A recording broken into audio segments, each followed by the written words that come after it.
On est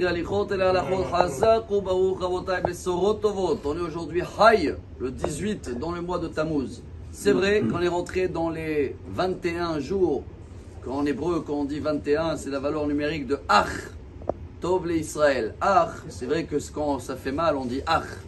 Mais ce chiffre Ach qui veut dire 21, dans la seule fois dans la Torah où c'est marqué qu'il faut avoir la joie, c'est marqué Ve'aïta Ach, sa mère. C'est vrai que ça parle de Sukkot, mais c'est ce qu'il y a beaucoup qui ont mal compris la halakha dans le Shulchan Aruch, que en ce moment il faut être triste, c'est marqué nulle part, c'est un péché même.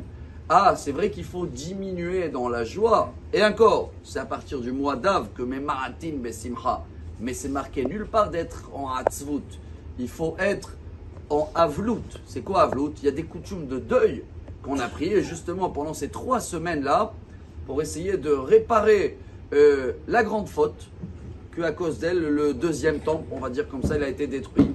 Vous avez remarqué que toujours, ces 3 semaines-là, il y a la paracha de Pinchas qu'elle va tomber au milieu. La paracha de Pinchas, elle commence avec ce mot Beriti Shalom. Dieu dit, grâce à Pinchas, je vais vous donner l'alliance de la paix. Et dans la paracha de Pinchas, beaucoup ils aiment cette paracha, il y a tout ce qu'on lit dans tous les fêtes. Combien de jours de fêtes, vous avez remarqué, on a dans l'année 21 jours de fêtes où on fait le Hallel. Calculez-les, les jours de Pessah, les jours de Sukkot, les Rosh Chodesh, Ach Tov le Israël. Ces 21 jours de fêtes, tout ce qu'on va lire pendant les fêtes, Sukkot, Pessah, Rosh Hashanah, Kippour, c'est toujours dans la paracha de Pinchas. Rosh Chodesh, c'est dans la paracha de Pinchas. Et la paracha de Pinchas tombe toujours dans ces 21 jours pour nous dire, si on veut bientôt reprendre les joies de la fête, il faut faire ce qu'il a fait Pinchas. Qu'est-ce qu'il a fait Pinchas? Beriti Shalom. Pinchas, il a fait quelque chose d'incroyable. Il a lié le haut et le bas. Vous savez que tous les jours, on le lit. Dans la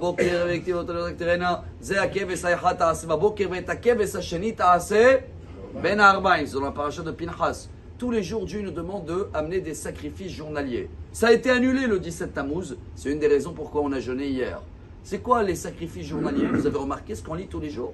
Il faut amener un mouton. Un le matin et un le soir. Quel âge il a le petit mouton?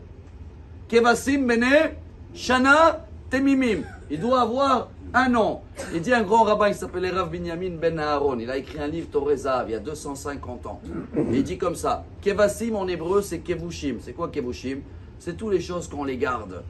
Et en général, il y en a qui les gardent pendant 1 an, Ben Shana, jusqu'à Kippour. Il dit, allez à Kippour, je vais pardonner, je vais payer, je vais régler. Il dit, si tu veux le secret d'avoir la joie tout le temps, c'est qu'il faut amener les kevassim tous les jours, matin et soir. Ça veut dire, quand tu vas dormir, tu classes tous les mauvaises choses. Tu t'es bagarré avec quelqu'un, pardonne-le le soir. Tu n'as pas pu le soir, dors. Et le lendemain matin, bah boker, tu le classes. Et si on arrive à vivre comme ça, tous les jours, à classer les moutons et pas attendre encore 1 an, Kevasim Beneshana, tous les jours tu les effaces. Dans ce cas-là, tous ces 21 jours qu'on est en plein dedans vont devenir, si Dieu veut, des jours de fête, vont devenir des jours de joie. Et pour l'instant, nous on tient avec tous les coutumes qu'il faut, mais comme c'est Shabbat, alors Shabbat, Vaïnafash. Shabbat Shalom. Amar Rabbi Elazar, Amar Rabbi